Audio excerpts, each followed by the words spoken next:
Hola, buenas noches. Gracias por escoger la mesa redonda para informarse a esta hora. Hoy, le estaremos informando sobre un aspecto de la crisis financiera internacional de la que no siempre se habla. No es solo un problema de la calidad de vida de las personas que se ven afectadas por esta crisis, sino también que hay un grupo determinado de la sociedad que es especialmente víctima de esta circunstancia. También el hecho de que muchos estados no tengan en cuenta las prioridades de este grupo del que vamos a estar hablando hoy, hace que esas consecuencias terminen revirtiéndose en los propios países. Los jóvenes, la juventud, ¿cómo se ve afectada por la crisis financiera internacional? Los grandes ya andan preocupados por el desempleo juvenil y la necesidad de insertar a las nuevas generaciones en el proceso de salir de la crisis. Al menos eso es lo que están diciendo, lo cual también es sintomático de la importancia que tiene que las nuevas generaciones no sean parte de la recuperación de la crisis, sino más bien las principales víctimas. Para compartir sus opiniones, sus visiones y la información que tienen muy actualizada sobre este tema, nos está acompañando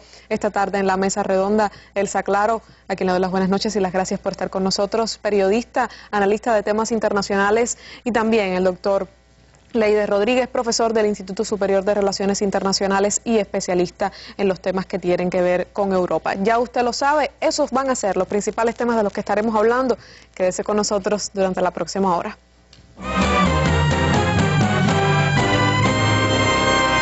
Bueno, y como es habitual, comenzamos con la noticia del día, que hoy sigue repercutiendo lo que tiene que ver con la situación en Egipto.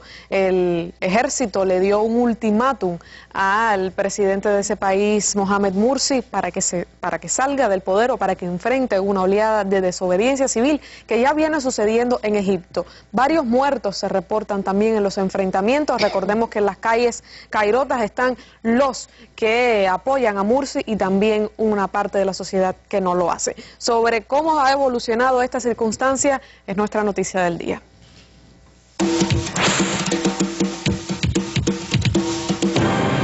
En solo un año, Morsi ha quemado todo su apoyo político. A pesar de su mensaje reiterado de reconciliación nacional, le han llovido los ultimátums que, según la presidencia, confunden y ahondan las divisiones entre los ciudadanos, en clara alusión al ejército. Anoche los militares anunciaban una hoja de ruta si el presidente no satisfacía en 48 horas las demandas del pueblo. Los contrarios a Morsi lo han celebrado con fuegos artificiales y ovación al helicóptero militar que sobrevolaba la manifestación multitudinaria. El ejército desmiente un posible golpe de Estado y para los egipcios que tienen tomada la plaza Tahrir es una señal de que está con ellos. Están por el pueblo y con el pueblo, son auténticos egipcios, dice este manifestante. La autoridad está en manos del pueblo, grita esta mujer en Alejandría. Mientras los partidarios del presidente temen un golpe militar y recuerdan que fue elegido por el pueblo. Hay que respetar al presidente legítimo, sea Morsi u otro, dice este manifestante. A la crisis de gobierno se suma la obligación por fallo judicial de restituir al anterior fiscal general al que había reemplazado en noviembre. Bueno, y también hemos conocido de último momento, que también es una noticia que va a estar repercutiendo en la tarde, noche y también mañana, el hecho de que el canciller boliviano David Choquehuanca denunció a nivel internacional que las autoridades de Francia y Portugal prohibieron el sobrevuelo de su territorio al avión presidencial de Evo Morales, por lo que tuvo que aterrizar de emergencia en Austria. De acuerdo al reporte del corresponsal boliviano de Telesur, esto ocurrió por las sospechas de que en ese vuelo estuviera el exagente de la CIA Edward Snowden. El periodista destacó que el titular de las Relaciones Exteriores de Bolivia hace una denuncia a nivel internacional en rechazo a estas acciones debido a que ha generado mucho malestar en el gobierno boliviano. El canciller señaló que esto es un acto de discriminación que pudo poner en riesgo la vida del mandatario boliviano Evo Morales y de los demás tripulantes. Aclaró que quienes viajaban en el avión fueron registrados en el lugar de origen del vuelo y se comunicó debidamente el destino. No hay posibilidad de que haya un pasajero extra a los que fueron señalados en el viaje. El periodista de Telesur siguió comentando que el avión no pudo sobrevolar ni aterrizar en el lugar de destino, por lo que tuvo que realizar un aterrizaje forzoso en Viena. Agregó que tanto el mandatario como los tripulantes se encuentran encuentran en buen estado. El regreso del presidente latinoamericano a Bolivia podrá darse luego de que se rehaga el itinerario debido a que se tenía previsto ir a Francia y Portugal, pero debió aterrizar en Viena, capital de Austria, de manera forzada. Esperamos que podamos retornar a Bolivia en las próximas horas de este miércoles, dijo el ministro. El mandatario boliviano Evo Morales regresaba este martes de territorio ruso luego de participar en la segunda cumbre de países exportadores de gas, donde sostuvo un encuentro bilateral con el presidente de ese país, Vladimir Putin, y también con su homólogo venezolano, Nicolás Maduro. Ya usted lo conoció. Lo de Edward Snowden, ayer estuvimos hablando de eso en la mesa, un excontratista norteamericano que reveló un programa de espionaje ilegal del gobierno de Estados Unidos que espía a nivel internacional tanto a ciudadanos norteamericanos como de fuera de ese país, un hombre que ha ocasionado mucha polémica a nivel internacional, y el hecho de que varios países latinoamericanos hayan afirmado que están dispuestos a darle asilo si así él lo solicitase, como ya Edward Snowden lo ha hecho a Bolivia, pues es un hecho que ha causado también, vean ustedes qué circunstancia, ni siquiera le han permitido volar al presidente Evo Morales usar el espacio aéreo de Portugal y Francia, un viejo continente que está dando muestras de cómo anda la política y cómo anda el respeto a las relaciones internacionales en ese país. Precisamente sobre ese continente vamos a estar hablando sobre cómo está viviendo la crisis financiera internacional y cómo son los jóvenes europeos las principales víctimas de este proceso. Ya usted lo sabe, quédese con nosotros, ya comenzamos.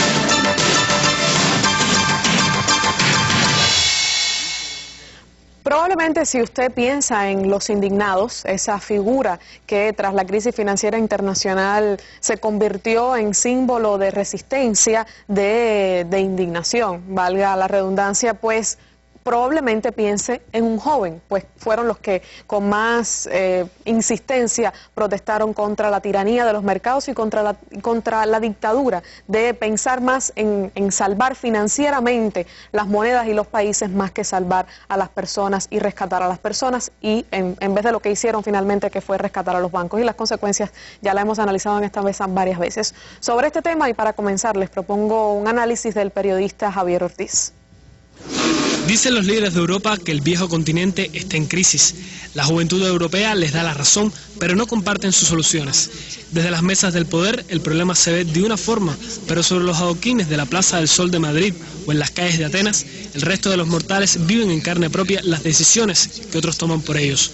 La crisis ha hecho que una generación protagonice manifestaciones que se televisan como si fueran espectáculos. Y entre las nubes de los gases lacrimógenos y las cargas policiales se pierden las razones para tanto descontento. No pasa de ser otra noticia del día. Así, 1 millón de inconformes en una plaza tienen menos voz que un grupo reducido de políticos que se va y vienen en las temporadas de elecciones. Así queda la juventud europea, en el anonimato de las estadísticas que hablan de X porcentaje de desempleo, o en las calles, con un cartel en las manos para decir basta, con un pasaporte en la mochila para salir de su país y buscar mejor suerte en otra parte. Crisis es una palabra de moda, pero es una moda que la visten los que no pueden darse el lujo de evitarla. Javier Ortiz, especial para la Mesa Redonda. Y sin duda, cuando los grandes andan preocupados por los jóvenes, estos que son las víctimas de la crisis, es sintomático de que algo está sucediendo. No solo el hecho pienso yo, y no sé si los panelistas que están conmigo acá esta tarde coincidan, no es solo porque protesten políticamente o por la incredulidad política que genera este hecho y el hecho de que deseen pues participar menos políticamente en sus países, sino también porque tiene una repercusión económica. ¿Por qué, Elsa, el G8, la Comisión Europea, por qué están tan preocupados en este momento por la situación de los jóvenes, cuando ya se suponía que ya tenía ya algunos años en la crisis de los jóvenes también dentro de esta crisis financiera? El problema de los jóvenes en sentido general y del desempleo juvenil en particular es un asunto que nunca ha dejado de preocupar, pero que en la medida en que crece, crece también la preocupación. Para poner un ejemplo, ¿no? En el 2008 el porcentaje de desempleo era del 13%, ahora es del 23%. Es decir, en 5 años ha aumentado un 10%. estamos hablando de millones de personas, no estamos hablando de cientos ni de decenas, estamos hablando de millones de personas. Y entre ellos, justamente los jóvenes son, cuando digo un 23 estoy hablando de, en sentido general, el nivel de desempleo. Ahora, cuando vamos a tratar a los jóvenes, nos encontramos que esas cifras se duplican o triplican. Por ejemplo, en este momento el país que mayor desempleo juvenil tiene es Grecia, y esta oscila entre el 57 y el 64%. Es decir, más que uno de cada dos. Más de la mitad de los jóvenes está desempleado. Otro tanto ocurre con España, que le sigue en la escala, y después vienen Portugal e Italia sobre el 40% en ambos casos. Quiere decir que no se trata de un fenómeno pequeño. Y eso se hace ostensible en las manifestaciones que se están dando, a pesar del poco caso que le hacen los gobiernos a aquellos que están protestando en las calles, tengan la edad que tengan, aunque mayoritariamente sean jóvenes, pero de todas maneras es algo que tienen que tener en cuenta en un continente con una composición demográfica compleja, sumamente envejecida para comenzar, y que por lo tanto no tienen el refuerzo, la reposición de fuerza laboral, no la tienen para un plazo de tiempo relativamente corto. Es decir, tienen por fuerza que preocuparse de esos jóvenes, tanto de su formación como de su ubicación. Este no es el único ángulo del asunto, desde luego. Estoy hablando de lo que más golpea, de lo que es más evidente, porque el hecho también concurre con la cantidad de personas sin trabajo en una misma familia, una familia que tiene uno o dos o más jóvenes como parte de ese núcleo. Y por lo tanto se hace sentir económicamente, entre los desahuciados de las casas en España, por ejemplo, o entre el grupo que está engrosando los sin techo en otras partes del mundo. Hay una cantidad mixta, ¿no?, de personas mayores y también de gente joven. Entonces, yo creo que de ahí parte la preocupación y la inquietud de algo que no se puede continuar ignorando, porque realmente es riesgoso. ¿Cómo tú vas a garantizar que se cree los fondos necesarios, las finanzas que se requieren para pagar las pensiones a una cantidad creciente de personas que sobreviven a los 60 y pico años de vida, si no tienes esa fuerza laboral preparada y esa fuerza laboral dispuesta porque además está la fuerte migración que está dando lugar este tipo de asunto también. Una migración que por lo general no retorna a su lugar de origen. Es una migración en un solo sentido, no es solo temporal, al menos es lo que las estadísticas indican. Y que se produce en varios sentidos, dentro de Europa y hacia afuera de Europa. Exactamente, dentro de los países europeos y fuera. Por ejemplo, en este momento se ha migrado, eso es histórico también, porque España, por ejemplo, ha tenido distintos éxodos migratorios a lo largo de su historia. No es una cosa nueva, incluso, por ejemplo, desde siglos anteriores han tenido etapas crudas, difíciles, y han emigrado mucho. Sobre todo emigran hacia América Latina por un problema de idioma, de cultura misma. Pero, como es lógico, también emigran buscando lugares de mayor desarrollo, que por lo tanto tienen un salario más alto y determinadas condiciones de vida. Aunque vamos a decir que el mundo del trabajo en sentido general se ha ido deteriorando de una forma dramática en toda Europa, habida cuenta de que vamos a centrar nuestro interés en este espacio, en el viejo continente, el llamado viejo continente.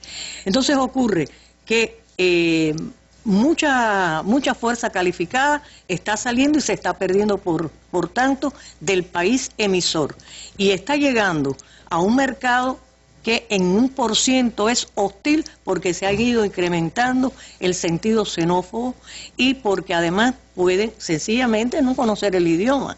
Un joven español que emigra hacia Alemania, y Alemania está exigiendo, y la mayor parte de los países también, en Gran Bretaña también, por ejemplo, están exigiendo que se conozca a la perfección el idioma antes de otorgar empleo. Alemania incluso ha establecido medidas como eliminar el subsidio por desempleo a los extranjeros. Eso se ha hecho para que no vengan sin la preparación y si no es a la esfera que les interesa a las empresas alemanas. Ahora, cuando llega, sea un español, un portugués, un italiano, llegan, vamos a poner a seguir con el caso alemán, llegan allí, ¿qué se encuentran? Es un mercado laboral deteriorado, es un mercado laboral que ya no tiene prestaciones, que el trabajo es precario, no tan precario o sí tan precario como el de su país de origen, pero bueno, tienen que conformarse, no les queda más remedio que por lo menos encuentran trabajo. Ese es estamos hablando de la situación óptima. Ahora, a escala europea, a escala de mundo desarrollado, cuando nosotros nos enfrentamos a estos jóvenes, nos encontramos situaciones que no solamente tienen que ver con que tengo o no tengo trabajo, tengo ingresos y puedo consumir, o no tengo ingresos y puedo consumir. Hay otros factores a los cuales están habituados. Esta es una población que, aparte de tener determinado estándar de vida, tiene determinados hábitos. A cierta edad, eso pasa en Estados Unidos también, a cierta edad se independizan de la familia, hacen su vida aparte, aunque sean solos, aunque no se hayan casado. En una etapa de la historia humana, hubo en sociedades como la propia española, por ejemplo, alguien con una cantidad de dinero se hacía una gran casa para que en ella vivieran su esposa, sus hijos, y después se casaran y siguieran las generaciones siguientes viviendo en esa casa. Ese es un estilo de vida que ya caducó hace mucho tiempo y los jóvenes buscan independizarse, buscan tener su vida aparte. Eso no lo pueden hacer. Y eso también es una característica que diferencia, por ejemplo, eso no ocurre en el tercer mundo, no es típico del tercer mundo, no es típico de Latinoamérica, de Asia, es típico de países como los europeos y de Estados Unidos. Y esto también es un fenómeno que está cambiando. ¿De dónde parte esto? Y mucho más que podemos decir, de la desarticulación del llamado estado de bienestar general, que es lo que está ocurriendo en este momento y que bueno, podemos abundar a lo largo de la mesa. Sí, y las consecuencias que tiene desatender a las jóvenes generaciones, sobre todo en un continente envejecido, como ya decía, con una población envejecida, como decía Elsa, pero incluso si no es así, el hecho de la importancia que tiene el motor joven. No obstante, profesor Leide, sería interesante aclarar en qué aspecto de la vida los jóvenes se están viendo más afectados por la crisis en Europa. En realidad, buenas noches ante todo a todos los televidentes. En realidad el desempleo amenaza a una generación completa en Europa. Como decía Elsa, no es solamente un problema europeo, es un problema global.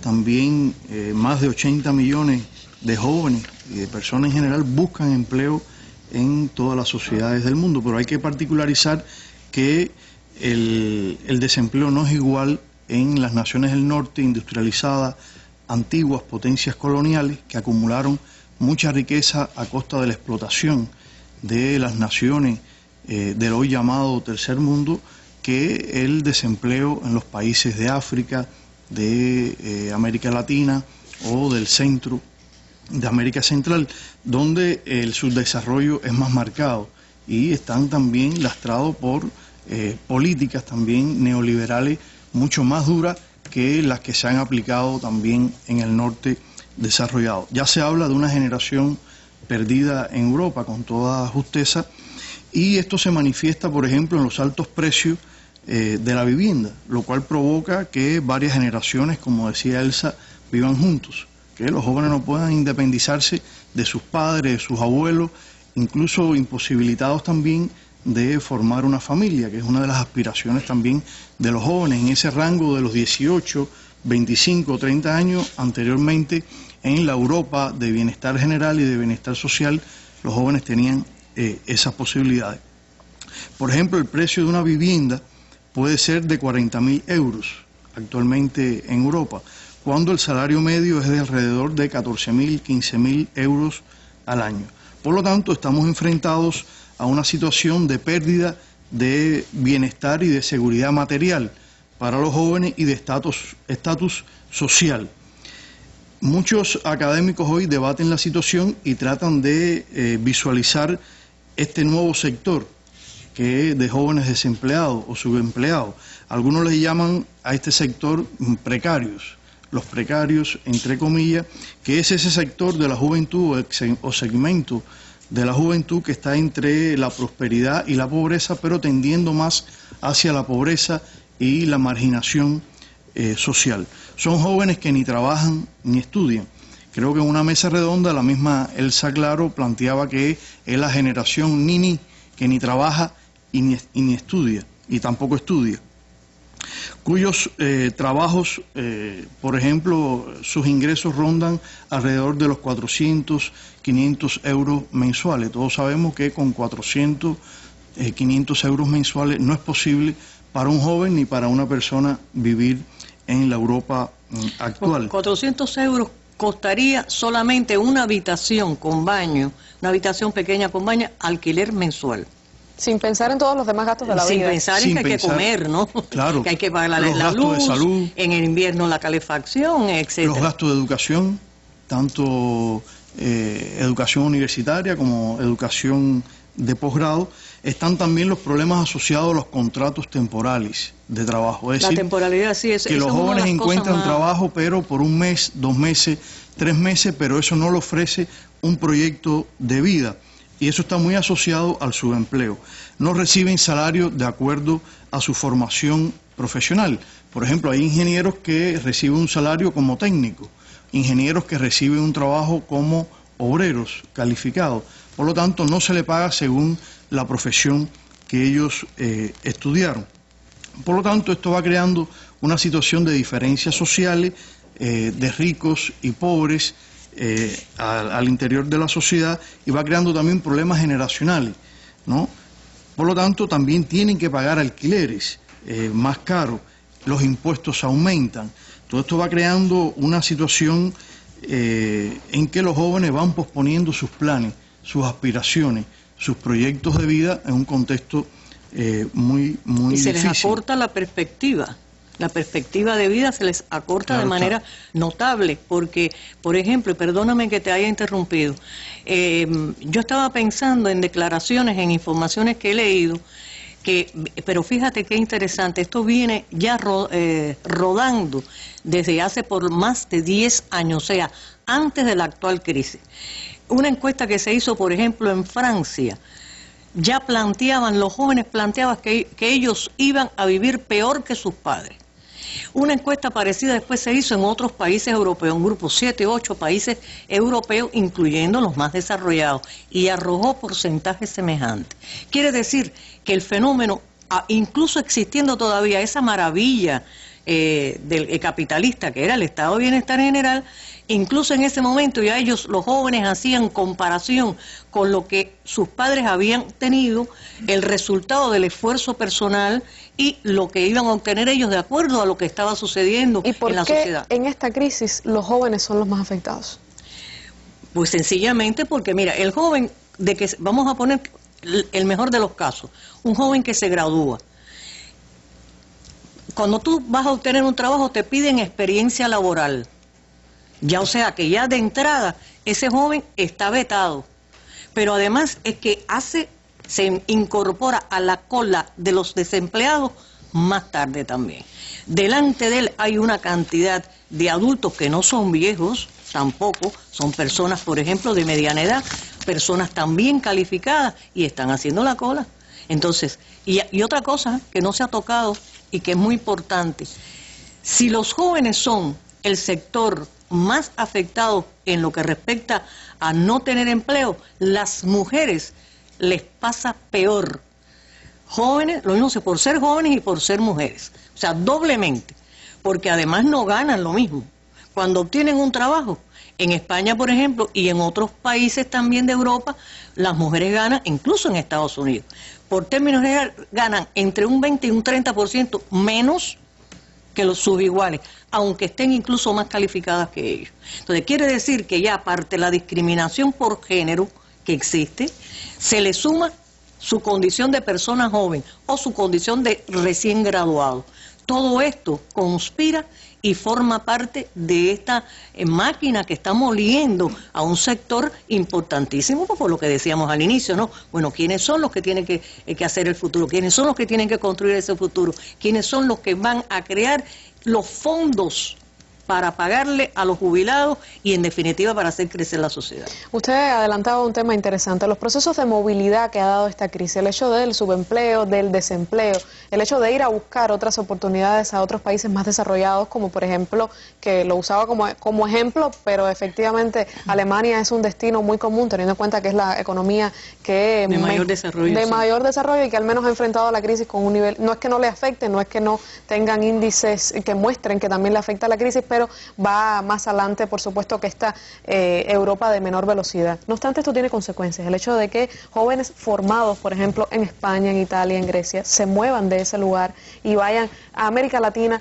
o a otros países tiene consecuencias. No, en realidad se está dando un proceso de migración hacia países con economías emergentes. No solo es hacia América Latina. Se está dando un proceso en que estos países de economía emergente necesitan mano de obra calificada, jóvenes bien formados profesionalmente. Y entonces la crisis ha provocado una salida notable, importante, de un segmento generacional europeo hacia América Latina, pero también hacia Asia y algunos países de África, como son Angola, Sudáfrica y Nigeria. Hay que decir que 1 de cada 4 jóvenes menores de 25 años ni estudian ni trabajan en Europa. Entonces se gradúan con 25 años, 26 años, ven esta situación de desigualdad social y de sueños frustrados, de aspiraciones frustradas, de proyectos también futuros que no son realizables en las condiciones económicas y financieras de Europa y eligen otros destinos.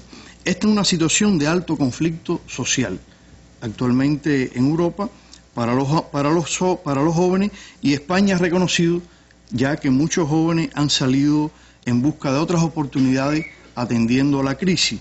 A eso se llama a ellos le han llamado a eso movilidad exterior. Han creado un concepto un poco académico para denominar esta fuga, este flujo de jóvenes hacia otros países, tratando de dar la idea de que es un intercambio, ¿no? Y que no es una emigración de jóvenes hacia economías emergentes o hacia América Latina. En realidad, esos jóvenes sí salen como emigrados económicos en busca de nuevas oportunidades laborales y también formativas. Pero en realidad los países europeos y España lo que desean es que esos jóvenes no pierdan el vínculo con sus países de origen, con sus sociedades, porque se trata de un problema de fuga de talento, fuga de cerebro, a partir de las condiciones de crisis material y falta de expectativa y de esperanza de esos jóvenes. Por lo tanto, se ha ido produciendo una especie de exilio económico para muchos jóvenes en Europa. Ya son alrededor de 70.000 jóvenes, ha reconocido España que ha perdido en los últimos años, no solo con el gobierno de derecha, esto es un proceso que viene desde los gobiernos también socialdemócratas, socialistas, que comenzaron a desmontar. Aunque aumentó ahora, ¿no? Aunque aumentó recientemente, pero es un proceso que viene evolucionando desde el desmontaje de la sociedad de bienestar general y de subsidio social, etcétera, que tenían muchos jóvenes. Por lo tanto, se está dando un proceso de fuga de cerebro que va a tener una repercusión en la economía, en las investigaciones. Muchos de ellos son académicos, investigadores de varios sectores de las economías europeas, y ahora los jóvenes se mueven, emigran, ustedes hablaban de manera horizontal, intraeuropeo, pero también se está dando una emigración norte-sur, dentro del contexto de la crisis general del capitalismo y sobre todo acentuado después del año 2008. Sí, a mí me recordaba eso una noticia que era difundida hace unos días sobre un joven español que había sido galardonado como uno de los mejores físicos de Europa, y ese mismo día que se había enterado de que había recibido ese premio, pues se le había negado una beca de trabajo en su propio país, en España, lo cual demuestra que los sistemas de recuperar los talentos que se fueron de esos países no están funcionando en muchos casos, y así están perdiendo talento científico y juvenil. Precisamente sobre la educación, sobre el impacto que tiene la crisis financiera internacional en la educación y lo que significa esto para los jóvenes, quienes pueden estudiar, porque también se disminuyen las ayudas para las asistencias, para pagar las matrículas universitarias. De eso vamos a hablar en el segundo momento de nuestra mesa. Vamos a una pausa, enseguida volvemos.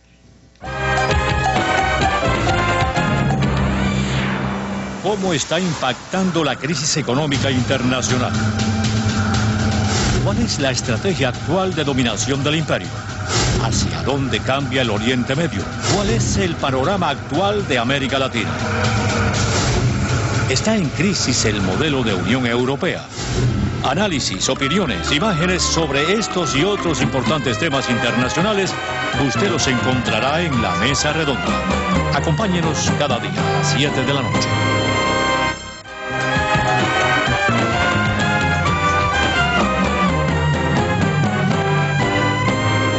Bueno, y el hecho también de que las cifras, las estadísticas que se están mostrando sobre los pronósticos en cuanto al empleo juvenil estén, no sean muy halagüeñas, pues eso también promueve a mucha decepción y mucha incertidumbre hacia el futuro por parte de los jóvenes. Sobre los principales pronósticos que se están dando en el mercado laboral para los jóvenes, veamos el siguiente reporte.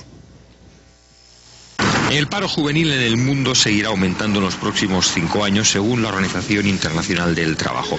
Incrementado de forma importante desde la crisis financiera en 2008, la OIT prevé que el desempleo entre los jóvenes de 15 a 24 años supere este año los 73 millones de personas. De aquí a 2018 se espera que lo haga en 2 millones más y alcance el 12,8% de los jóvenes que buscan trabajo. El porcentaje para 2013 debe ser del 12,6%. Concretamente, en la Unión Europea y los países desarrollados, esta tasa se situaría en el 17,9%, el ligero descenso respecto al año pasado, aunque con Grecia y España a la cabeza. Luego el porcentaje debe ir bajando, aunque hasta 2018 no descenderá del 16%. Por el contrario, donde la situación seguirá siendo especialmente grave, según la OIT, será en Oriente Próximo y el norte de África. En la primera región castigada por los conflictos bélicos, el paro juvenil llegaría al 30%. En la segunda, que sale de las revoluciones árabes, se mantendría en cerca del 24%. Los responsables del estudio prevén que se incrementen las revueltas sociales por jóvenes frustrados por la imposibilidad de entrar en el mercado laboral, tanto en el primer como en el segundo y tercer mundo. En los países del centro y este de Europa la tasa continuaría en torno a un 18%, en Latinoamérica en el 13% y en los países asiáticos entre el 9 y el 14%.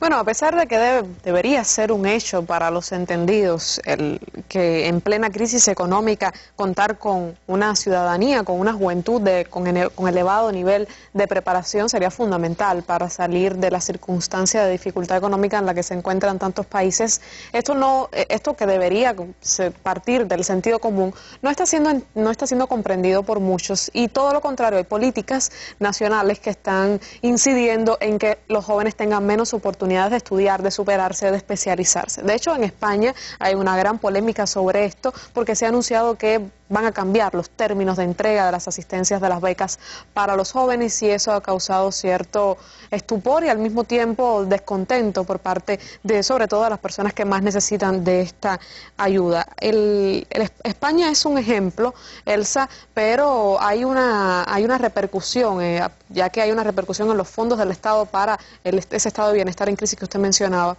Está teniendo también esta crisis un efecto en las posibilidades de educación que tienen los jóvenes europeos. Por supuesto, y eso se está viendo, la expresión más fidedigna de que la magnitud de ese problema a través de las diferentes huelgas, manifestaciones, etcétera, que han hecho los propios estudiantes, lo mismo en el Reino Unido que en España. No es solamente España la que tiene este problema, porque en sentido general todo parte del mismo centro, del mismo núcleo. ¿Cuál es el núcleo? Desde el año 2000 que se aprueba el Pacto de Lisboa para la Unión Europea, se establece como, digamos, con carácter prácticamente de obligatoriedad, el neoliberalismo, la aplicación del neoliberalismo en su más estricta acepción dentro de todos los países miembros de la Unión Europea. Uno de los principios que rige ese modelo, ¿cuál es? La privatización de todo. Y una de las primeras cosas que se privatizan son precisamente la educación y la salud pública, por ser dos sectores no productivos que generan un gasto por parte de los estados. Tiene que haber mucha voluntad por parte de un estado para mantener esos dos acápites en alza, con carácter gratuito y de calidad. Fíjense que este problema no es solo de Europa. Miremos lo que está ocurriendo, por ejemplo, en Chile. Ahora, Europa presumía, incluso delante de Estados Unidos Y pese a que Estados Unidos siempre ha sido calificado, o por lo menos de la Segunda Guerra Mundial para acá, ha sido calificado como el país más desarrollado y más rico del mundo, pese a ello, Europa sí ha presumido de dos cosas esenciales. Una, de tener un buen sistema educativo y un sistema sanitario y educativo de primera magnitud, y además de eso también tener características laborales especiales muy superiores, y en realidad era así, más protegido, el trabajador estaba mucho más protegido que, por ejemplo, en Estados Unidos. Esas peculiaridades, que además no fueron otorgadas gratuitamente, fueron fruto de luchas muy largas, esas características son las primeras que se pierden a partir de que se entroniza el neoliberalismo. Y vayamos al ejemplo de Alemania. En Alemania, dramáticamente, no es un partido de derecha que primero aplica este tipo de medidas, sino un partido socialdemócrata. Los socialdemócratas se siguen teniendo como izquierda, en realidad, o se llaman centroizquierda, pero se han desnaturalizado tanto que no se les puede llamar ni siquiera partidos de centro, por lo que están haciendo, por lo que han venido haciendo hasta aquí. Y peor lo han hecho todavía los gobiernos más a la derecha. Bien, cuando nosotros decimos la desarticulación del estado de bienestar, está a través de qué, o por medio de qué recursos, a través de la implantación del neoliberalismo, del modelo neoliberal que, repito, uno de sus principios básicos es la privatización. Vayamos a la educación. ¿Qué ocurre cuando se trata de privatizar la educación? No lo puedes hacer de la noche a la mañana tampoco, porque hay toda una estructura, hay toda una serie de compromisos creados. Se va haciendo de manera gradual. Y, por ejemplo, en el caso actual de prácticamente toda Europa, han ocurrido dos cosas. Por un lado, se han dictado leyes tendentes a ir privatizando de manera gradual, no de una sola vez, sino gradualmente y para eso se lo ponen difícil a los jóvenes. Sea aumentando, por ejemplo, las tasas de ingreso, del dinero que hay que pagar para ingresar en una universidad y después para comprarse los libros y después cada año, porque no es solamente que tú pagues para entrar a la universidad, es que cada año tienes que abonar otra cantidad de dinero, aparte de comprarte tus libros y todas las necesidades que puede tener un joven en torno a sus estudios. Eso aumentan esos precios, de ahí esas manifestaciones que se han visto a lo largo del tiempo. Ahora, tienes otras situaciones como la que tú planteabas, el otorgamiento de becas. El caso más notorio que se está dando por estos días es el de España, con la famosa ley Wert. Esta ley, ¿qué pretende? Bueno, pues ha puesto unos niveles, unos porcentajes altísimos de promedio de los alumnos para que puedan ingresar a la universidad. Hay parte de la prensa española que se ha burlado de esto diciendo que, por ejemplo, Aznar y muchos otros altos funcionarios que han hasta dirigido el país no hubieran podido entrar a la universidad si en su etapa hubieran prevalecido criterios de este tipo. O sea, no tenían talento, no tenían el nivel suficiente para ingresar. Ahí, el problema mismo del desempleo es algo que desestimula también el mantenimiento de los estudios. Pero por otro lado, se está dando también el fenómeno que los países tienen menos presupuestos educacionales y más robo de cerebro. Una cosa es consustancial a la otra. La propia Alemania, que tuvo una excelente, maravillosa fórmula de calificación de su personal hace ya años, disminuyó sus presupuestos, igual que lo han hecho la mayor parte de los países europeos. Por lo tanto, estamos dentro de un círculo vicioso. Se está podando todo aquello que puede contribuir de una parte al desarrollo, a salir de la problemática de la crisis. Y por otro lado se está castrando también al mismo tiempo las posibilidades de futuro al no darle las posibilidades a la gente más joven para que se desarrolle. Y ahora, perdóname, ahora después de la semana pasada, tú sabes que hubo una cumbre de la Unión Europea y aprobaron 6.000 millones para crear empleo juvenil. Eso en primer término es absolutamente insuficiente. Un socialdemócrata alemán, por ejemplo, Steinbuch, decía que se necesitarían cuando menos 20.000 millones porque esos 6.000 millones son para 2 años nada más. O sea, quiere decir que son 3.000 millones de euros por cada año. Insuficiente. Él dice que debe ser por lo menos 20.000 millones.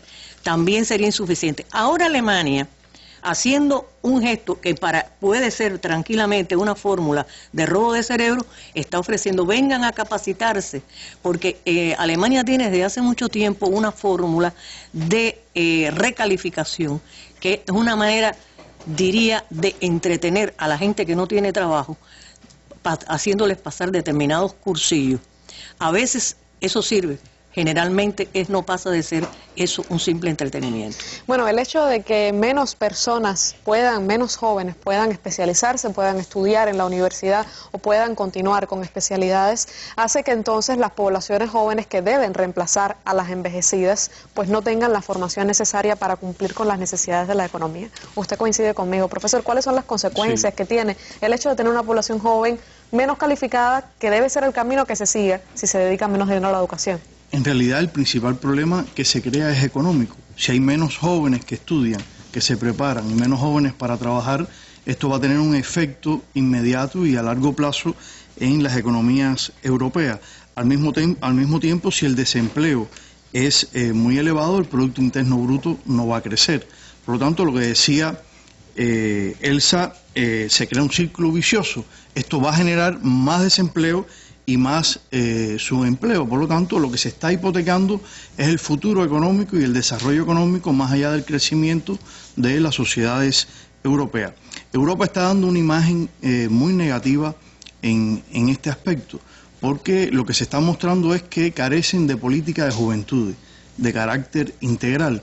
Estos países están las organizaciones juveniles que luchan por las reivindicaciones de los jóvenes, pero también hay ministerios de juventud de los que deben tener la responsabilidad estatal y gubernamental de crear políticas integrales de juventudes para los jóvenes, en el sentido de crear no solo empleo, sino acceso a la educación, a la salud, a la formación posgraduada, de manera tal de insertar con políticas de mayor igualdad, como existió en un tiempo en la Europa comunitaria, a los jóvenes en los procesos económicos. Todo esto va trayendo como consecuencia la crisis de los paradigmas económicos y políticos, a mi modo de ver, que sustentaban la construcción de la Unión Europea, trayendo como consecuencia un cuestionamiento de grandes sectores juveniles hacia esos paradigmas.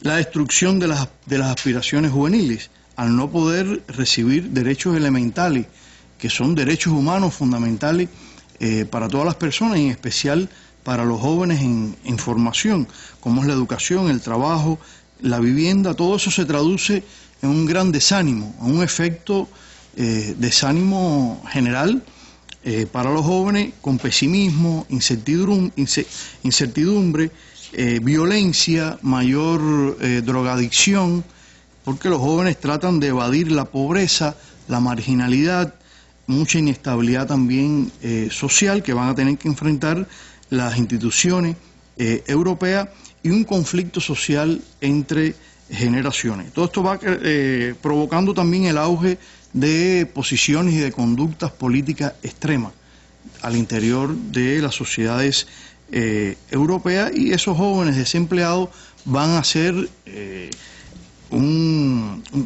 caldo de cultivo, van a integrar las fuerzas políticas extremas, tanto de extrema derecha como de extrema izquierda, que expresan también un sentimiento antisistema y de oposición tanto, a la construcción europea. Hay una consecuencia política, entonces. Hay una consecuencia política que trae también a colación, nos muestra una crisis de valores como resultado de las políticas generadas que crean antivalores, porque hay una exacerbación en ese capitalismo neoliberal del individualismo, de la solidaridad entre los jóvenes. Y también, por ejemplo, anteriormente un profesor ayudaba a un estudiante a buscar trabajo en Europa, o trataba de ubicarlo.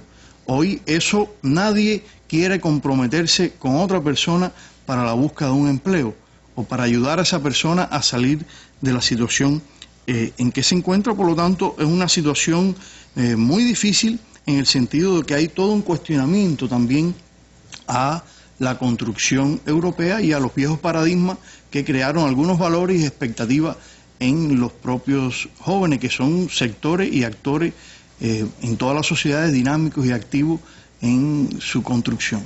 Bueno, y podría pensarse en una salida de la crisis sin contar con los jóvenes. Podría pensarse en una Europa renovada de estos años de cataclismos financieros, económicos, sin pensar en los jóvenes. Esa pregunta será lo que estaremos debatiendo después de la pausa.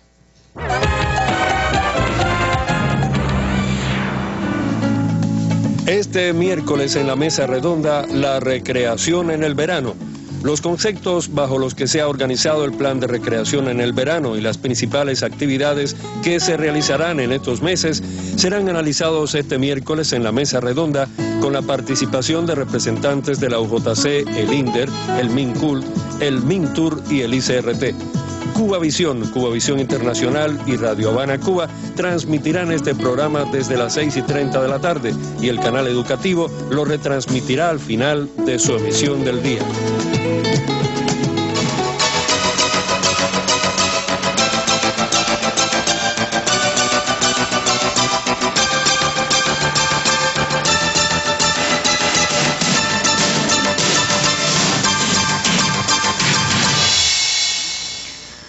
Como les decía, ¿sería posible pensar en una recuperación económica sin contar con la nueva fuerza, con las fuerzas juveniles que al final son las que imprimen novedad, valor agregado a la economía?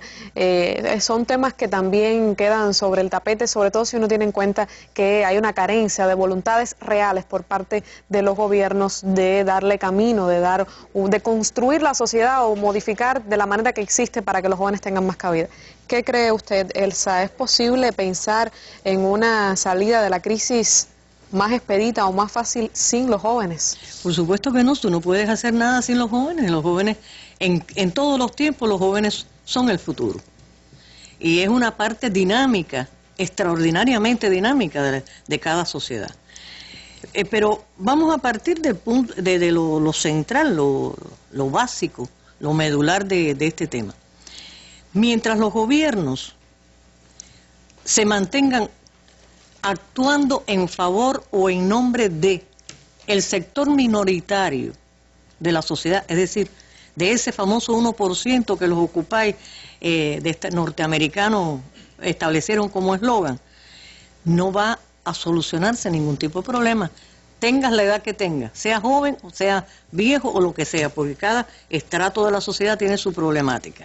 En el caso de los jóvenes, más todavía, peor todavía. Quiere decir que hasta tanto no se cambien los valores, las valencias que están en el juego, que se están en este momento sobre la mesa, nada va a modificarse, nada va realmente a avanzar. Por eso se hablaba de círculo vicioso. Lo han dicho incluso personalidades políticas que no podemos calificar de progresistas siquiera. ¿Qué es lo que está sucediendo? Bueno, desempleo, recesión, desempleo, no inversiones. Es decir, es una espiral diabólica que está destruyendo los países, porque además, ese otro fenómeno, las bases productivas se están lesionando, porque si está dominando el capital financiero, si son los financistas los que están siempre a flote y los que determinan qué se hace y qué no, y los que son además asistidos, pues sencillamente la base, que es la producción, no avanza. Y al no avanzar no se puede crear empleo, y al no haber empleo tampoco hay consumo, etcétera, etcétera, etcétera. Y estamos hablando en términos capitalistas. No estamos hablando con enfoques de socialismo ni de nada por el estilo. Dentro de las normas, de las leyes del propio capitalismo, eso es lo que está actuando.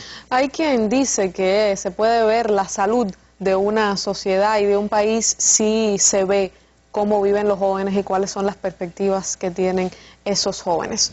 Profesor Leiva, usted que conoce bien a los jóvenes, que le da clase todos los días en el Instituto Superior de Relaciones Internacionales, conoce bien la importancia que tiene formar a los jóvenes y tener una sociedad formada adecuadamente. ¿Qué consecuencias cree usted que tiene a largo plazo no tener dentro de las políticas nacionales la voluntad de crear condiciones para que los jóvenes puedan tener un futuro en los que se sientan parte de la sociedad en la que están viviendo? Hay una paradoja en el marco europeo. No es que a las sociedades europeas les falten recursos. Ellos tienen los recursos. Lo que falta es la voluntad política, el deseo de poner a los jóvenes en el centro de la sociedad. Una sociedad progresista no puede ignorar, ser indiferente hacia los problemas de los jóvenes. A veces escuchamos la retórica de las sociedades europeas, de las viejas sociedades europeas, de que ellos son la avanzada de la civilización, que ellos son sociedades modernas, pero una sociedad moderna no puede ignorar las aspiraciones, los proyectos, los sentimientos de los jóvenes. Por eso, más bien, cuando observamos y vemos todos los elementos expuestos aquí en la mesa, observamos que hay un proceso de decadencia de las sociedades europeas actuales cuando ignoran la importancia que tienen los jóvenes en la construcción de una sociedad. Por lo tanto, las consecuencias a largo plazo que yo veo es un mayor cuestionamiento político hacia las élites, porque no pueden garantizar los derechos elementales y humanos de los jóvenes, que hemos hablado aquí, como es la educación, el trabajo y la vivienda. Pienso que en el futuro vamos a ver una fractura social y un mayor empobrecimiento de amplios sectores sociales y sobre todo de los jóvenes, una mayor degradación económica de las sociedades europeas y una pérdida también de competencia internacional en el aspecto económico, tecnológico de las economías europeas. Todo eso va produciendo una crisis moral, ¿no?, al interior de esas sociedades y un sostenido deterioro también de los sistemas políticos y pérdida de legitimidad democrática. Eso se está viendo ya, y de crisis y de falta de creencia en las instituciones europeas, porque ha sido el Banco Europeo y la Comisión Europea la que ha aplicado esas políticas draconianas, neoliberales, llamadas de austeridad económica, y crea también un euroescepticismo, un pesimismo. No por gusto, algunas de estas sociedades tienen una alta tasa de suicidio entre los jóvenes, que no ven salida a sus problemáticas y tampoco son escuchados, no se crean debates, no hay espacio de discusión entre los jóvenes para resolver estos problemas, y cuando se manifiestan y cuando salen a las calles y queman en París o en Grecia o en Londres, en sus barrios, no causan ninguna respuesta. Por lo tanto, hay un deterioro también de la cultura política y un auge de las fuerzas políticas antisistema que se van a nutrir de estos jóvenes con serios problemas. Por lo tanto, yo creo que Europa hoy tiene una pérdida de capacidad colectiva a partir de la desatención de los problemas de los jóvenes, y que también se ve en una situación de incapacidad para darle lecciones a otras naciones y a otras regiones del mundo.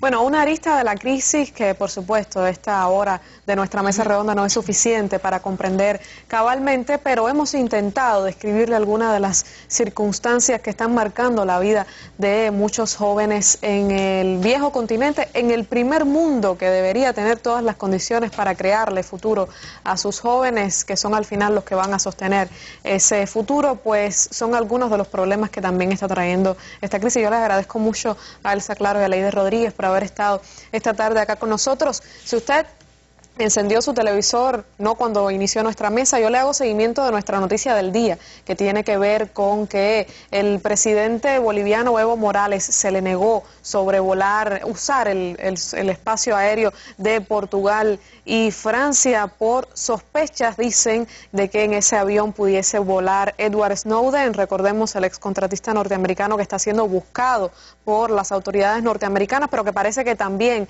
algo tuvo que ver Portugal y Francia, que ahora le prohíben por esta mentira, de acuerdo a lo que están diciendo los medios internacionales, de que probablemente Snowden estuviese en ese avión. Les cuento que no solo son Portugal y Francia, sino también Italia, de acuerdo con lo que ha informado la periodista de Telesur Patricia Villegas, citando fuentes del Ministerio de Defensa. Italia también negó el espacio aéreo a Morales y su comitiva, poniendo en riesgo además al presidente boliviano. Recordemos que tanto Nicolás Maduro como Evo Morales pues han dicho que si Snowden pidiera asilo en sus países, en sus respectivos países, pues lo estudiarían para ofrecerle asilo. Sería algo que estaría dentro de la posibilidad. Resulta interesante que las declaraciones y lo que ha mostrado Snowden a nivel internacional son programas de espionaje que también afectan a Europa. Y a este fin de semana fue noticia en varios diarios europeos que también son las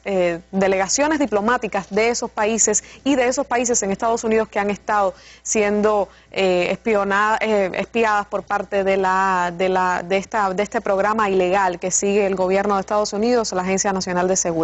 Ya usted lo sabe, Evo Morales, esa fue nuestra noticia del día, pero que también tiene que ver con esta Europa que hemos estado describiendo hoy. A pesar de que ese programa que está contando Edward Snowden les afecta, de todas maneras toman represalias, ponen en riesgo la vida del presidente boliviano y además violan la normativa internacional sobre este tema. Usted continúa informado sobre lo que está sucediendo con este tema en el Noticiero Nacional de Televisión y más tarde con la cadena Telesur. Usted vuelva mañana, recuerde que esto es una mesa redonda, siempre habrá espacio para que usted escuche nuestros debates. Nos volveremos a ver hasta un próximo encuentro. Buenas noches.